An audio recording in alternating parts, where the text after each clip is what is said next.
Hello there, the internet. Um, Texas just happened. So before we even dive into anything, I just want to say I did not watch even an inkling of the Xfinity race just because of work. And then when I got home from work last night, um, I went out with one of my friends to get some dinner, and then I didn't get home until like 1, 2 in the morning. And so the only thing I know about the Xfinity race is that Noah Gragson won. That's it. That's the only knowledge I possess on the Xfinity race. Yeah, I was doing stuff at the bull ring, so I kind of caught a couple videos of the race. Yeah, like you said, I saw that Noah Gragson won, and then I saw the late race wreck that took out like a bunch of cars. Um, so I guess I'll get into that later on, but I don't know if you have anything else left to say. Right. I got nothing. Yeah. I got nothing. So I guess I'll kind of talk into it. Um, I know there was a wreck like midway through the race. It took out some people. I think it was like Landon Castle and Daniel Hemrick that got involved. Okay. But I think the last one, it took out like a good amount of like contenders for the race win. Like, let me see if I can pull that up right now. Actually. I know it took out John Hunter, Allgaier, Jones, and I think who else? Oh, that's the one that Daniel Hemrick got involved with. So Did they basically, just what wreck happened? half the field yesterday? Yeah, I guess so. Oof. um, I guess what happened was that on the restart they were trying to go four wide, or at least Allgaier was trying to go four wide, and I think John Hunter left a little bit of room for Allgaier to get in, and then he kind of like shot up the racetrack and um, just got sideways. And when he got sideways, he ended up making contact with Allgaier, and then they both just went slamming into like the outside wall. Jesus. And then I think everybody else tried to avoid him, and they just pretty much like jam packed right into him. I know it took out the Brandon Jones, Daniel Hemrick, the sixth. I think that was Brendan Poole. Oh my God. Yeah, I'm looking at the replay now. I have crunchy internet currently, so it's very fuzzy. But Oh, good God. Okay, my quality kind of came back. Jesus, that was a big wreck. Yeah, I was gonna say because I literally have no notes. Like I said, the opening. The only note I have is that Noah Gragson won, and because yeah. I saw nothing all day because even work wasn't that bad, but I just didn't even think to check in on the race at work. So Oh, I had a little bit of a break and I caught in on it and I saw that wreck. I was like, oh shit. Yeah, it was pretty bad, but yeah, it seemed like Noah Gragson just dominated the whole race. He's won what four in a row now, so he's got a yeah, total of this is like number 4. six wins, or is it seven? Well, let's check that actually, Mr. Gregson. Whoops, it's not gonna. That's not what I wanted. No, no, no, no. Now I gotta wait for my crunchy internet to catch up. That's not what I wanted to do. Oh no! Curse my crunchy internet. Oh no. Okay, okay. I think we're good. Oh, he's got six. 6 wins. Okay. Oh no, seven. I'm sorry, seven. He's got seven S- wins. Jesus fuck! He's got 7 wins already. Yeah, so his sixth win came at Bristol, and then number seven came at Texas. So Okay, so 4, 5, pretty 6, pretty 7. impressive. I mean, Shit. kind of compared to how he started like in the beginning of the year. Yeah, I mean he ran consistent, but he wasn't like he wasn't like running up front that much. Besides Vegas, Phoenix, tracks like that, he wasn't. You know, you kind of thought Ty Gibbs or like who else like just or AJ would like kind of run up there, but he's kind of making a pretty good run for the championship this year. He's running more consistent. He's more dominant, as you can see. Oh God, yeah, So 7 wins on the season. I feel like if he loses this championship, it'll be real bad. kind of a A bad letdown. look. It'll be a huge letdown. At this point, because he's run consistent. It's not like even when he's not winning. Hold on, actually, I had his stats up. Let me pull them back up again. Because even if you look at his finishes, he doesn't have that many finishes outside the top 10. So it's like he has a few here and there, but I'm pretty sure those are due to accidents. And so when he's finishing races, he's finishing really solidly. Yeah, and I think like like you said, like he tries to like be more consistent because like some of his finishes, like I mean, if you look at like the 20th, 21st finishes, it's kind of probably because of like something like a wreck or some sort of issue with his car. But for the most part, he runs top 10, top 5, runs pretty consistent. You know, Daytona and tracks like that, they're kind of hard to finish well because those are just such crapshoot races. So Yeah. um, But he's also really good at the crapshoot races. So it's like this man has no weaknesses this year. You put him in anything, No. you'd be like, "Fuck it, I'll win it." Watch. and the thing is, like, he's already locked into the next round, so it's like he's got some good tracks coming up too. Because he's got Vegas, he's got Homestead. Homestead, he's always good there. Vegas, he almost won it earlier in the year. What's another track? Martinsville, he's good there. And then you got Phoenix. He pretty much dominated that whole race. I was gonna say he won Phoenix earlier this year. Yeah. So, I mean, he's looking good this year. He's kind of making a name for himself. Because, I mean, I'm not going to lie. Like, some people were saying, like, they didn't think he was ready for Cup when he said that he was going to go to the 42. And, he's kind of, redeeming himself, showing that, he's capable of winning races. And, he's not just saying it, but he's showing it out on the racetrack. So, Oh yeah. so it'll be kind of interesting to see how he does in the Cup Series next year with the 42. And like the thing too is that like I know they're trying to kind of revamp that whole team because the 43 team, it's more of like a team that's familiar with like working with each other. The 42 is kind of a brand new team, whole bunch of brand new people. So I think they have someone like Noah Gragson that'll help them like step in the right direction. I don't expect him to be, running top 5 or like wins for the whole season next year. But I definitely think there'll be some improvements next year. Oh yeah. Because if the 43 teams won a race, the 42 hasn't been running too terrible. I don't think. Like they've been having consistent runs, and I feel like a young driver with not a young team, I guess, but like a new partnership over there. So I guess it does kind of qualify as a young team. I feel like sometimes that's the combination that you need to be good. Yeah. Especially with Noah Gragson. Yeah, and then you look at some of the finishes for the 42 team. It hasn't been as great compared to the 43.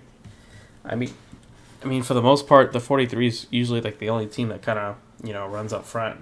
But like I said, you got a team that's been working with each other for quite a while, and you have a brand new team. You'll definitely see a different set of finishes compared to the two. Oh yeah, I'm looking at the 42's finishes now. It's not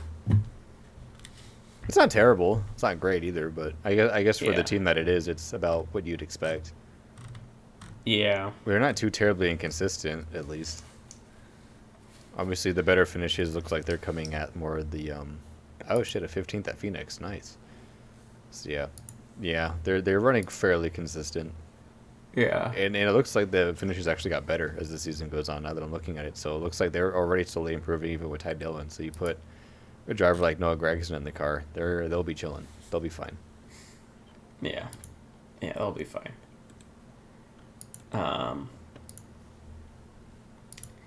And I think that's pretty much it. So, nothing to. I mean, I didn't watch it. Like I said, I didn't watch I it. kind of caught a glimpse of like the highlights and stuff like that. But, yeah, nothing really much. I don't know what the points look like right now. I mean, I know Noah's already locked into the round of 8, but I don't know. Just put Noah in the round of 4 already. Just yeah, whatever. Just put him in the final 4. right now. He's gonna make it if he. Because I see. Let's see. Here's my question for you. Noah Gragson won the Talladega race earlier this year. He's won a few times at Talladega and Daytona. Now that I think about it, do you think he can get 5 in a row and he can go scoop another W at Talladega this coming weekend? It's possible. I think he can do it. I didn't think he was going to do 4 in a row, but I don't think a lot of people thought he could get 4 in a row. Yeah, but I think it's possible. And then like you said, Talladega is like it's like a playground. It's such an unpredictable track. So I mean, he can if you play it smart, and then you just gotta see. But I think he can do it. Yeah. It's just a matter of being in the right place at the right time. What else was I gonna say? Looking at the Xfinity playoffs, you have Noah, who's already locked in. You have AJ, he's like plus 47. Ty Gibbs plus 46, so they're pretty much good to go.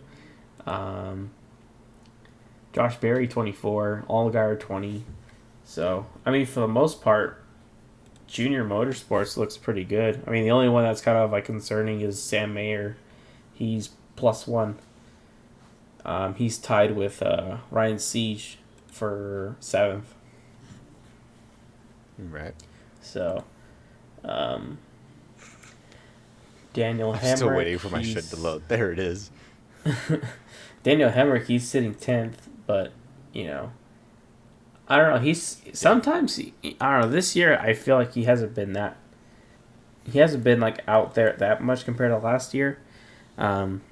With him and Joe Gibbs, he was running top 5 a lot of the times, and he was in contention for the win, but he just couldn't seal the deal for the most part. But with this year, it seems like he runs pretty consistent, runs top 10, top 5 sometimes, but I think he's kind of like under the radar this year. So I think and the thing too is like he has a lot of like he gets involved in a lot of wrecks. So I think if he kind of just stays consistent with these next two races, Talladega is such a crapshoot because like anything could happen. You could be leading and then next lap you're out of the race. So I think he just needs to be consistent. The next 2 races. I'm not too sure what other tracks are going to. I know Talladega's the next one, but let me check out the Xfinity schedule. It's definitely for sure. Oh, I think the road Martinsville. course. Road course.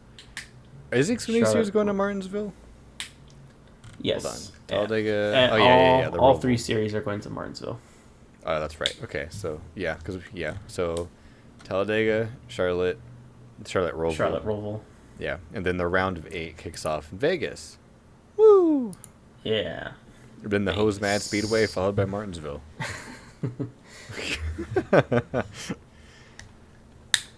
But I'm excited for Talladega next week. It's going to be an interesting race. Yeah. Especially because I definitely feel like Noah's got a good shot at 5 in a row. It's so weird looking at the little schedule thing on the NASCAR website and just seeing Noah Gragson's face just pasted onto my screen 4 times down the line. It's kind of jarring, but it's funny. Yeah, it's kind of weird, but it's crazy because he's tied it with somebody. I forgot who it was. Somebody else won 4 Xfinity races in a row. I forgot who they said it was, but he tied the record with him. But hopefully he can break it this next weekend and make it 5. Start a new record. Yeah. So because what is the longest winning streak? Do we know? 4. 4? It is 4. Oh, that's right. Yeah. So hopefully, I think he can get 5. He can definitely get 5 for sure. Yeah. You know what? I'm saying that way too confidently. I should probably calm down. It's Talladega, so it is Talladega. That is a fact. Woof. But yeah, I mean he's got a good shot, so. And then he has nothing to lose, so I mean. he's already locked in the next round, so he just gotta go out there and try to win. What else? I think that's it for Xfinity. Yeah, that's all I got. Okay. Shit. So we both missed the Xfinity race. The Cup race. I don't even know where to begin with the Cup race. It was. I will. Okay. Tires. My God. They were they were just absolutely atrocious. Like, it was just terrible.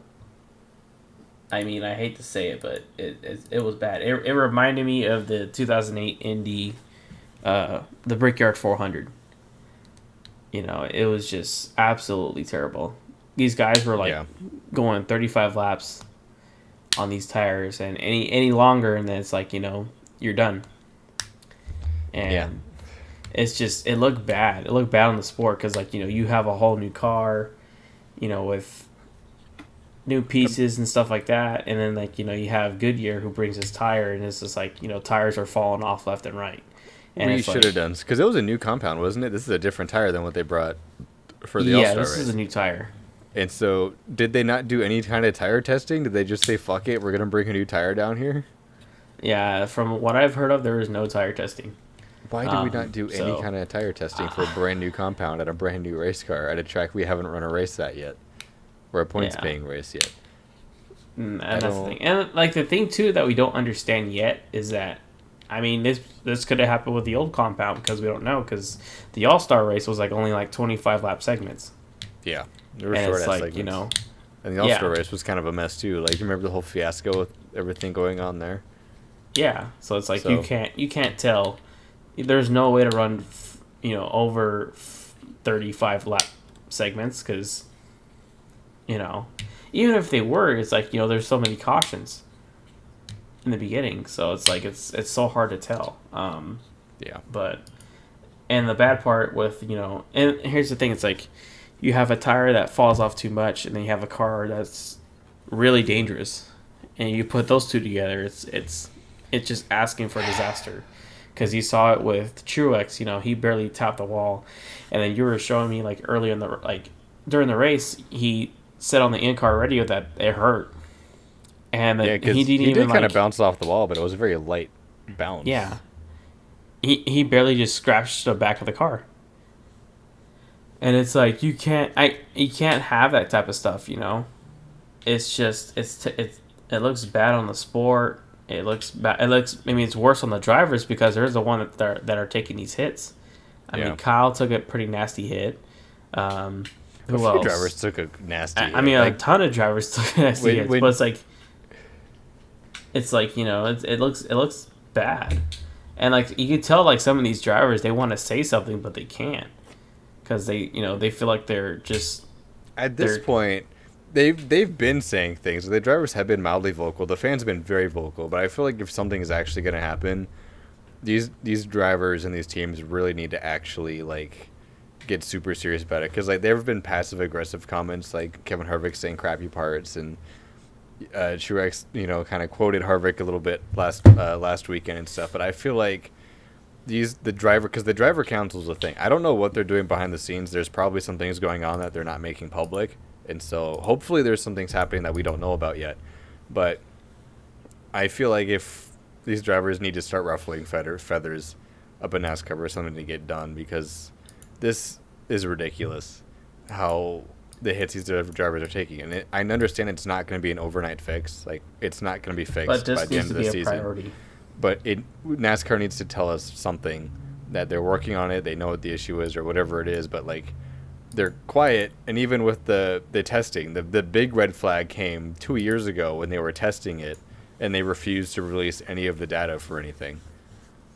And then they released it once it was, like, halfway through the year when we're already racing this car. Yeah, so, like, something's got to get done, especially after all the drivers saying how hard these hits are. Then today with Cody Ware, like, Cody took a huge hit. Like, I'm not going to sugarcoat it. It was a hard hit. It But was. with this new car, I feel like it just compounded it worse because you can see how hard he hit that wall. And then the man couldn't even stand up when he got out of the car. Like, he immediately went to the ground. And then they got him over the wall, and he went down again. So it's like this man fell twice after getting out of that car. And you can see how crumpled that car is. I've never seen a next-gen fold like that. I think that's the first time I've seen a next-gen that folded in. And that's what really scared the shit out of me, was how folded in the front of that car was. Because we've seen throughout the short run of this car that these cars are tough. They do not bend. They do not fold. And so when I see a car folded as hard as that car was, that tells me that that was an incredible hit that he took. Yeah, it's just it was terrible. Because like even like you said, the whole front of the car was just crunched in. And usually with these cars, like if they hit a wall or something, like it'll crunch, but not severely where it's like majority of the car is like all the way near the dashboard.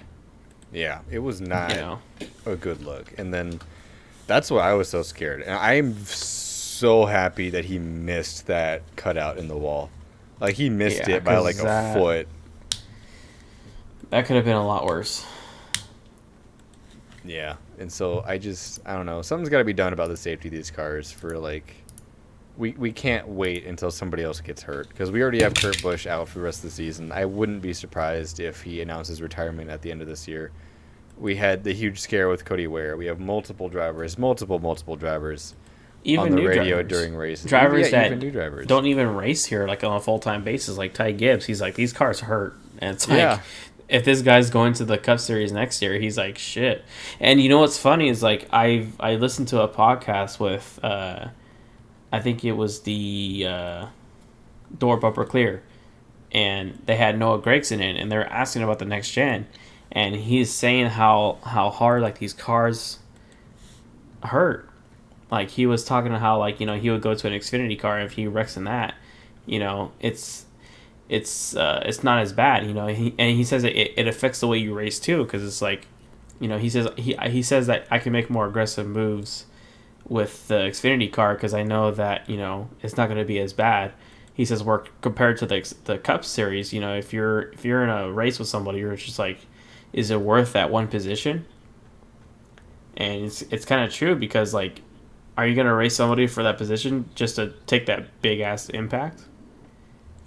And that's what sucks about it too, is that because the racing that has been happening has been great this year. It's like the product that the car has been providing has been everything NASCAR said it would be.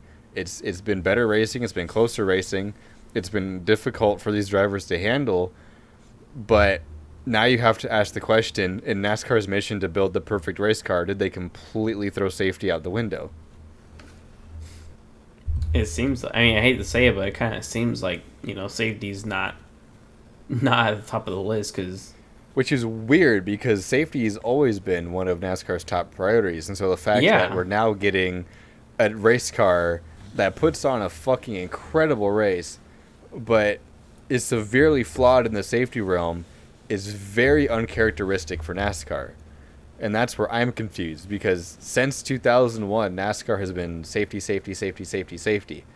And some people like it, some people don't. And the people who don't like it, they can leave. But, like I'm not gonna sugarcoat it. It's like, I don't like seeing drivers get hurt. I hate it when I hear in-car radios and these drivers are in pain. I hate it so much. And so I know it, like I said, it's not gonna be an overnight fix. It's not gonna be something that we wake up tomorrow and NASCAR's like, oh, we found the solution. But the fact that they're being so secretive about everything and not wanting to talk about things, or the fact that the drivers are scared to speak out because they know NASCAR's going to hit them with some stupid ass, accidents detrimental to stock car racing fine. It's like, that's great. If I'm a driver, I'm going to pop off. They know where to send the bill. Send me the bill. I'm like, actions detrimental my ass. Building a race car that is not safe is also detrimental to stock car racing. I think that the solution to this is going to have to be kind of going back to the composite body. Yeah, we have to, because I think I said this a few weeks ago. I get why they want a tougher body, but the thing that they have to realize is that unless they find a solution to where it softens the impact for the driver, it's not going to be good. It's like, compared to this, it's like if you were to get into accident with a car made in like full metal, like a car like from the 60s or like 50s, Your spine would it's like shatter. exactly like you're absorbing all that impact compared to a car now in the modern day where it's like, yeah, the body is like it breaks from a little fender bender, but hey, like it's less impact that you're taking. The car is absorbing more of that impact compared to a full on metal body, or it's like if you hit somebody, you barely get a dent, but your neck hurts or your back hurts, so Yeah, and I see these tweets all over Twitter. I'm pretty sure you've seen them too. I feel like we just need to find a way to, like, people keep saying make the Xfinity cars cup cars. I know sometimes it's a joke when they're like, oh, the Xfinity cars should be the cup cars, but in all reality, the Xfinity car is like the perfect mesh of like the next gen and everything else that's going on, because they have composite parts, but they still break apart enough that you're not shattering the spine of the driver when they crash. So it's like those Xfinity cars, they can take hits, they can bounce off the wall, they can rub off each other, and they can continue racing, but they also come apart when they crash.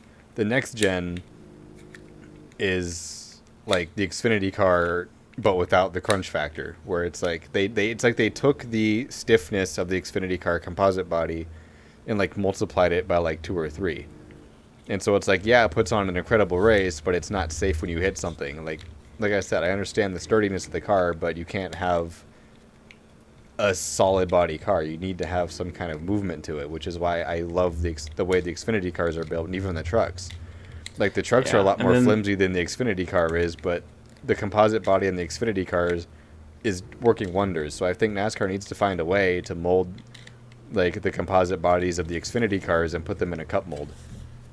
Yeah, I mean that's the way I see it too. It's just they need to do something about that because, like you said, like it's, what's funny is like the most popular driver Dale Jr. is saying like they should go to the Xfinity bodies, and it's like the most popular driver in NASCAR is not in favor of the next gen, pretty much. I mean, he hates to say it, but that's just the way it is. It's just. It's so dangerous. It's producing great racing. Don't get me wrong, but at the same time, it's not safe. There's so many issues with it.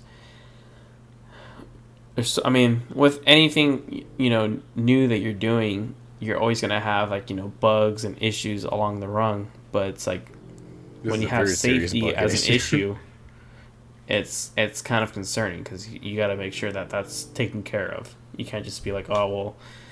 We'll figure it out when we come to it, I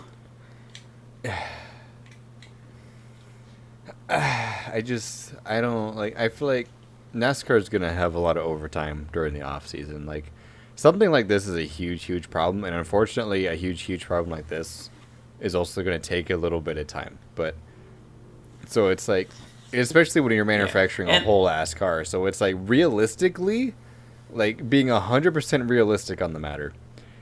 We're probably not going to have a fix for this by the time next season rolls around. Like, we're going to go through the 2023 season with this problem.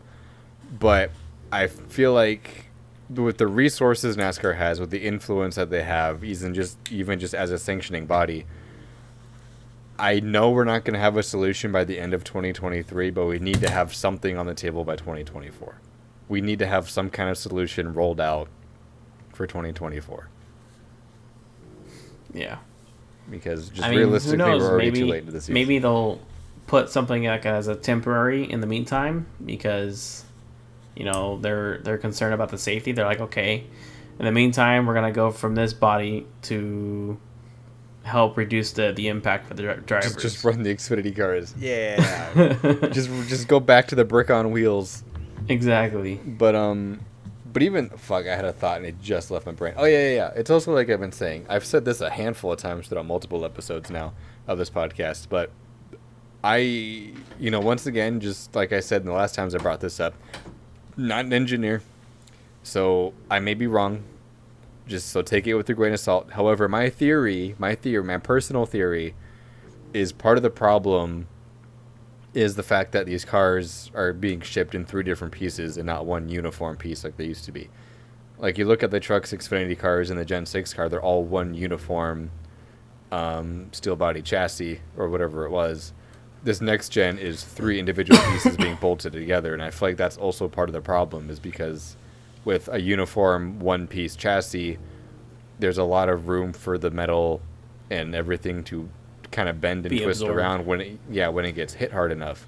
With this next gen being 3 different pieces bolted together, there's a lot of stiff plating to kind of add those support beams, and so that's a lot less bend and twist. And so it's like you see with all these accidents, the body will crunch in. Like, the body does fold, but when the body hits the chassis, that's where all the fold stops. Yeah. And that's really what the problem is, that the chassis have no give to them. The chassis has no bending, no giving, no nothing. And so when that body hits the bars, it just stops. Yeah. It's like from digging, how do I say it? It's like digging dirt and then you hit that rock. Yeah, exactly. In a way. So, I don't know. Well, hopefully, we hear something soon. So we won't. Just gotta play it out. Sorry. But before we stray too far, because we already kind of touched on it, the Cody Ware incident. Very happy to hear that he was checked and released. It took a long time for that update, but I'd rather them take their time and make sure he's actually okay rather than rush him out of there. Yeah, and then there were some people putting misinformation on Twitter too. So I think I told you waiting. I think some guy said he was at the infield and he says they said that Cody Ware has a concussion, and I was looking through the tweets, his comments, and people were saying how do you know? And he's like, I'm at the track. It's like, cool, great. It's like, what's your source? Bro, trust me. It's like, bro, trust me. I know. I am God. You should trust me. I know everything. I know everything. I was waiting for a statement from the race team, honestly, because I kind of take everything with a grain of salt until it comes from NASCAR themselves or the race team. And so I didn't, because I saw the fake updates, but I kind of ignored them because most of them were just random ass Twitter users that I've never seen before. And so I was like, I'm going to wait for something from Rick Ware Racing or from NASCAR or even from Bob Pockrass or a credible reporter. I'm not going to take the word from first name bunch of numbers because they're at the racetrack. So. Yeah. No, look, glad to hear that. So. Yeah, so really happy that he was able to be checked and released, because the entire scenario was just terrifying, and then watching him get out of the car and immediately hit the ground was even more terrifying. Scary. If the crash wasn't bad enough, that made it even worse for me. And so it's I'm glad he's getting out, and then he just fell down. I'm like, oh yeah, no, yeah, good. Because you said that I was there freaking out because I was like, oh my God, because I'd never seen a car fold like that. And then you said, oh, he's getting out, and I looked up and I saw the helmet, and I was like, oh, thank God. And then he immediately went to the ground, and I went, oh my God. I was not having a good time, and nobody else was either. Everybody was concerned about it. So I'm really happy that he was able to be checked and released, and that he should be okay. I don't know if he's going to race Talladega at this point. I feel like the smart decision would be to sit out, but that's not up to me. They said that he might, because they said that he complained about a little bit of pain near his foot. Yeah. But they said they did X-rays. Or his ankle, sorry. Yeah. But they said they couldn't find anything. Yeah. They didn't find anything, no broken bones, no bruises, no sprain or anything like that. So I think he'll be okay. Yeah. Yeah, I think he's going to be okay. But it really just comes down to, will he be... How I guess they're waiting to see how he feels later in the week. So I don't think we're going to get an official decision until Thursday, maybe Friday the latest, on whether he's going to be in the car or not. Just kind of give him a couple days to kind of walk around, kind of feel out how he's doing, and I guess if they decide that he shouldn't race, then we'll probably find out by Friday the latest, at least. Yeah. So we'll just wait and see. Yeah, but even just outside the very painfully obvious safety issues of the next gen, and all the race today itself at Texas, I think the only reason we saw as much passing as we did was because of the ungodly amount of tire problems that was having. Because it's like, I saw someone say that, I don't remember what the number was off the top of my head, but we had a lot of like lead changes today and a lot of passing. I'm just like, all of that passing came on the restarts. Tires.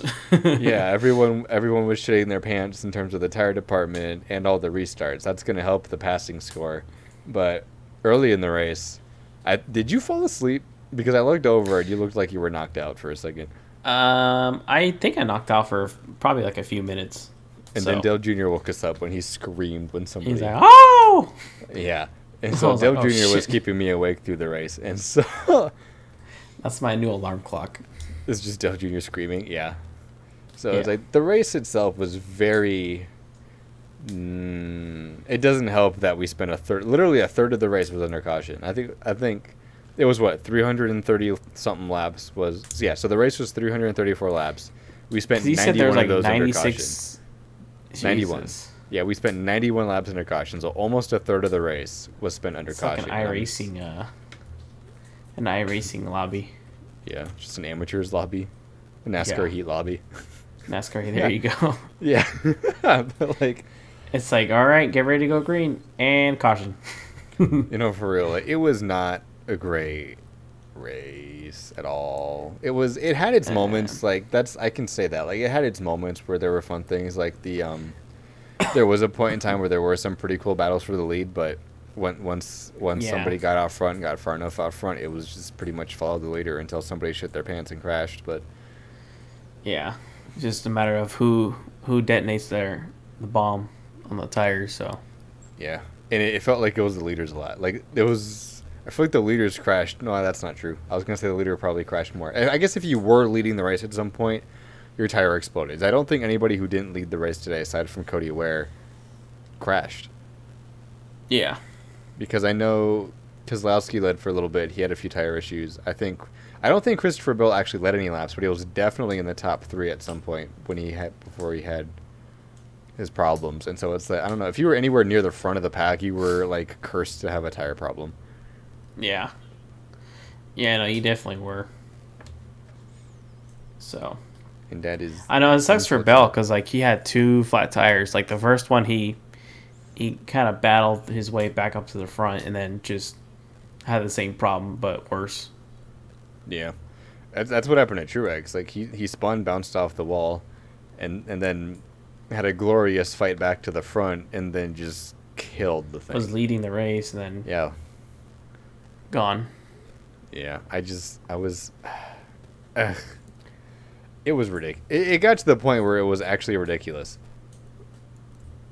Yeah. That we couldn't make it past 35 laps. Like, 35 laps was the max. It's like, once you hit lap 35, we're just, like, looking like, all right, who's going to blow the tire? Who's it going to be? Oh, my God, that reminds me. I nailed it. The last restart, I was like... Because I think Stenhouse was the leader, and he got out to the lead, and I was like, I already know. I was like, you asked me to put a number on it. No, I think he fell back. 35 to go. It was he fell back. Reddick. Yeah, Reddick was leading, but like he was the leader on the restart, and so I was like, I already know they're gonna go to like 35 to go and watch like Stenhouse blow a tire. Like I named Stenhouse and I said 35 to go. Stenhouse is gonna blow a tire or something and crash. And I was like, let's just see how it plays out. And lo and behold, 35 to go, Stenhouse blows a tire, and Austin Cindric has to make the swerve of the century to not wham into him. Man, that save was amazing. It was an incredible save. I'm just blown away that I called that. I should have written it down because there's no evidence. You're my witness, though. Like, I have a witness. It's all up to me. Yeah, you're the witness. So if something happens to you, I'm in trouble. Cap. Yeah, factor cap. Yeah, it was a fact. It was a fact. I did it. I blew my own mind for all the wrong reasons. But I don't really have too many other notes because there wasn't anything else that really happened in the race aside from the tire problems and the safety of the next gen. So the only note I really have left is the very painfully obvious note of Denny Hamlin and William Byron. William Byron. Oh, William yeah. Byron. Let's go into that. Yeah, let's get this. That was a whole thing. That turned out to be not a whole thing. what cracks me up is like I get like I get the whole circumstance of them having to put Denny at the tail end of the field, and he knew it. He's like, all right, I get that part, but why aren't they penalizing the 24? And like, I'm not gonna lie, like we didn't have any footage of like what happened. All you got was like the video of like the flag stand or something like that. Once they finally cut to the onboard, because all the cars have onboard cameras. They cut to the onboard. You can see the yellow lights flashing everywhere. It's not just like a little rinky-dink light on the side of the fence. It's everywhere. And it's like, you hear him slow down, and he sees Denny, and then you can hear him gas it. And that's when he bumps into the back of him, and it just keeps going. And NASCAR didn't do a damn thing. And it's like, after the race, they talk to him, and they're like, what happened? And he just says, like, I'm not taking his crap anymore, and stuff like that. And then, Parker gets to the very awkward question. He's like, did you do it intentionally? And he's like, I don't know. Well, yeah, I did. And he thought about lying about it. He changed his answer real fast. And he just came out and said it. I did it on purpose. It's like, what more evidence do you need? It's like, why are we giving this guy a pass? Because it's like, anybody else that would have done it would have got a penalty. Did you see Kyle's tweet? No. Kyle tweeted. Oh, he tweeted about the incident. He goes, "I guess it depends on who you are if you get penalized or not for that." Yeah, it just seems like it. Like, why are we playing like these different rule books saying like, oh well, he didn't mean to do it, and then he just says it after the race. Oh, I did it on purpose. Yeah, it's like here's the thing. What are we doing here? They didn't send Denny to the end of the line because I think the NASCAR rule is you have to keep. Technically, yeah, the rule is you have to keep pace, and if you don't keep pace, they line you up to where you were when you got back up to speed. And so Denny spun. Obviously, he's going to lose pace because the man's fucking sliding sideways to the infield. He gathered it up, but at the point where he gathered it up, he had lost like 10 spots. And so they put him behind the 2 car. But it's like, it's not that he slowed down by his own accord. Like, if he had slowed down to like save gas or whatever, like that's something different. Like a Marcos Ambrose type of thing. Yeah. Like it's happened a few times where a driver has just like slowed down to try to like save gas or redo their lights or whatever the fuck that they're doing, and they lose a handful of spots. And NASCAR goes, "Nah, you fucked up. You restart there now." And it's like, well, damn, I can understand that, but he didn't do it through his own accord. He slowed down for the yellow because the caution was out, and William very obviously. It's like, here's the thing. Like I don't remember who said it because they all sound the same in the booth, but like I think it was Steve who said that William Byron could plead ignorance. I didn't know the caution was out.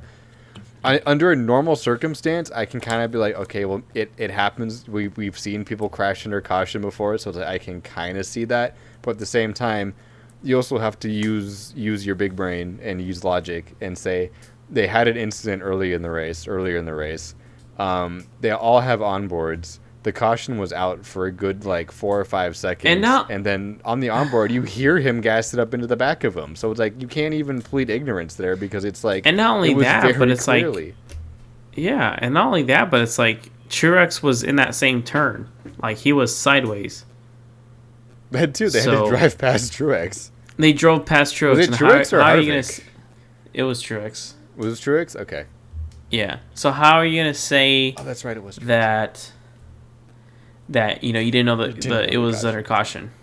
You see a car on the bottom of the track. It's like, it's fucking destroyed on the bottom of the track. Are you just gonna like? You're just gonna like gas it? It's like, and it's like you said, like on the video, he slowed down, and then just gassed it back up, and then ran to the back of him.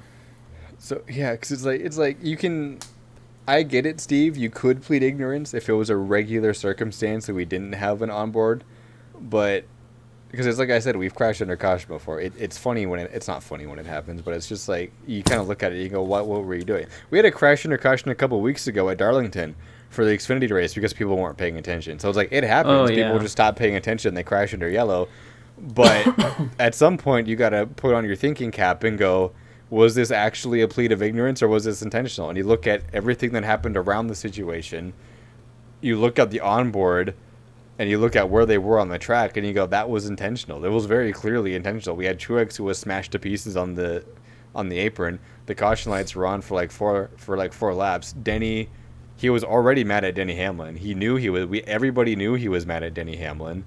And then you have the onboard camera that very clearly picks him up, gassing it up and ramming into him, but then slowing down again.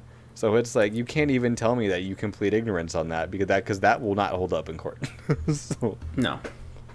It's like, on his interview, he says, I didn't mean to wreck him, but I was pissed off. And it's like you said, you go to court. Like, you... I didn't mean to kill him. I was just mad. Yeah, it's like, how's that going to sound right? It's like, cool, great. You still killed the man. So, like... It's just, I don't know. It's bad. It looks bad on the sport. And it's just like with everything happening, like with the tires and everything else, it just makes it look bad. It was just, ugh.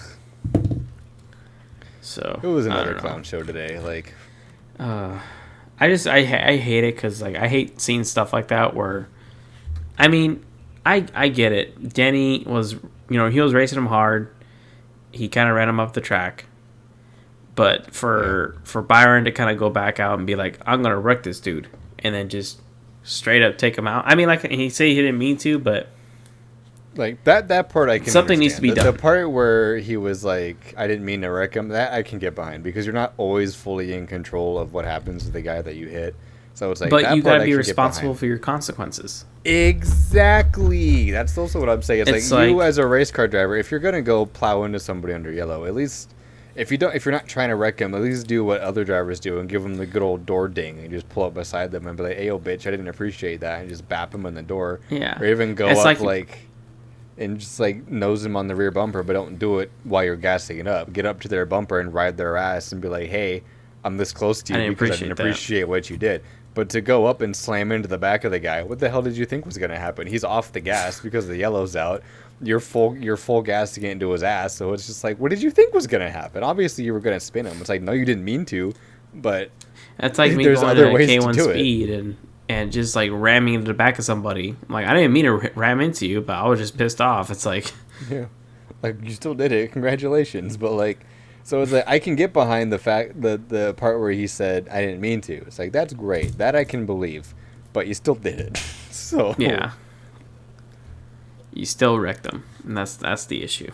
So, we'll see. I mean, to be honest, I don't think there's going to be any retaliation. The only, like you said, I think the only retaliation that's going to happen is if he misses the round of 8, or he misses the final 4, and he's just going to be like, you know what? And it say like if William Byron made the final 4 or final 8, he's going to be like, you know what? You screwed up my race. I'm going to screw up yours. And then he's going to either... He's going to, no, you're good. He's either going to mess with him, like, race him hard, or he's just going to straight up just punt him into 1 or 2. I think Denny Hamlin's a calculated man. We've seen him throw hands before. He's not afraid to get dirty. Yeah. I think what's going to happen, he's just going to leave it. Because with Byron, it didn't fuck up his race that bad. It wasn't like he crashed and took him completely out of the race. So it was more of a setback. That was kind of unfortunate. So realistically, I don't think Hamlin's going to do anything to Byron unless there's a second follow-up incident.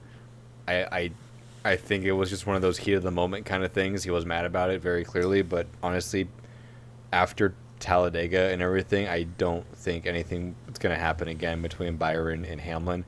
However, Chastain and Hamlin, I fully believe it depends on how the playoff points fall. Like if there's a chance to get Chastain out, I think Hamlin's going to run him really, really hard to try to see if he can push him out. I don't think he's going to intentionally take him out. I think he's just going to put him in a spot where he's going to be fighting for his life. Yeah. Yeah. I do kind of see that. Like, I don't know. Like, the whole Pocono situation, like, I kind of felt like it was kind of over with. But with the whole playoffs going on right now, I wouldn't deny it. So. Yeah. I know nothing's going to happen at Talladega because these drivers are smarter than that, than to try doing something at Talladega, especially with the concerns around this car.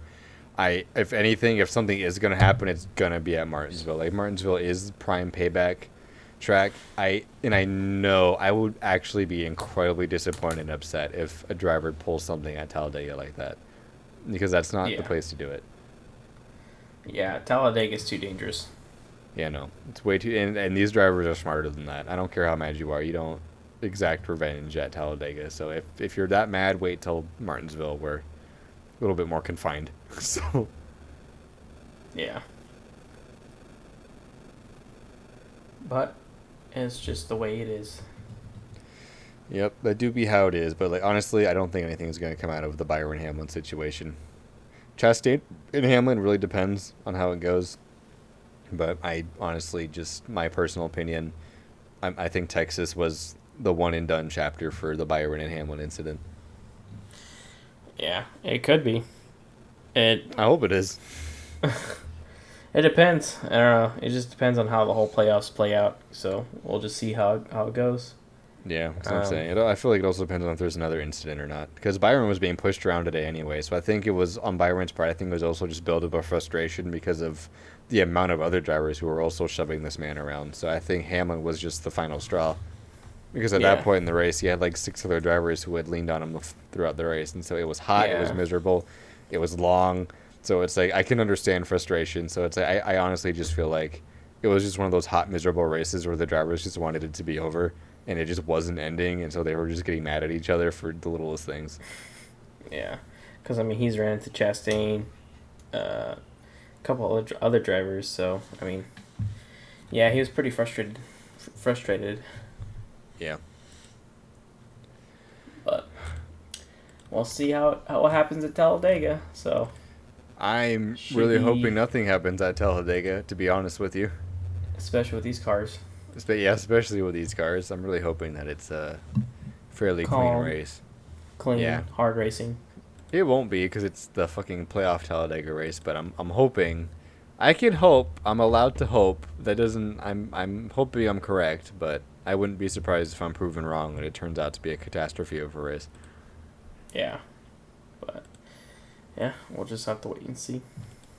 Yeah, we will. Got anything else you want to touch on? Nope, that's it. Nope. Okay. Well, I guess with that, we're gonna close this one out. Another nice beefy rant about the cars and everything. I feel like we've ranted about the cars like every week, for the past like month or so. Yeah, it seems like it, but we'll see. I mean, I'm hoping we find a solution or some sort of We'll find one eventually. Yeah. I'm just hoping it's sooner than later. I just hope that they come out and say like, hey, we understand the issue and then we're fixing it. And that's it. That's all we want, honestly, because them being quiet is just making it worse. It's like I said earlier. I already know for an absolute fact we're not going to have a solution by the end of this year. I highly doubt we're going to have a functional solution for 2023, but at least have something on the drawing board and being rolled out for 2024. Like, at least have the drawing board going and in good production through 2023, so that way we can get something actually testing for 2024. Because this current Gen 7 product is not it in terms of safety. We're going to hurt somebody. I know there's a way to blend the racing ability with the safety, and I think part of it is going back to the full body chassis. Yeah. So. But that's my 2 cents on it. I guess we're gonna wrap this one up. So for those of you who made it this far into the video, really appreciate you guys for watching. Make sure to follow us on Twitter. We are over on Twitter at Donahue_Vargas, and we also have a website if you guys want to go check out some of the other things we've been doing. Yeah, link will be in the bio. Yeah, we'll put a link in the description. I'm going to put the name of the website up on the screen. And we'll see you guys in the next one.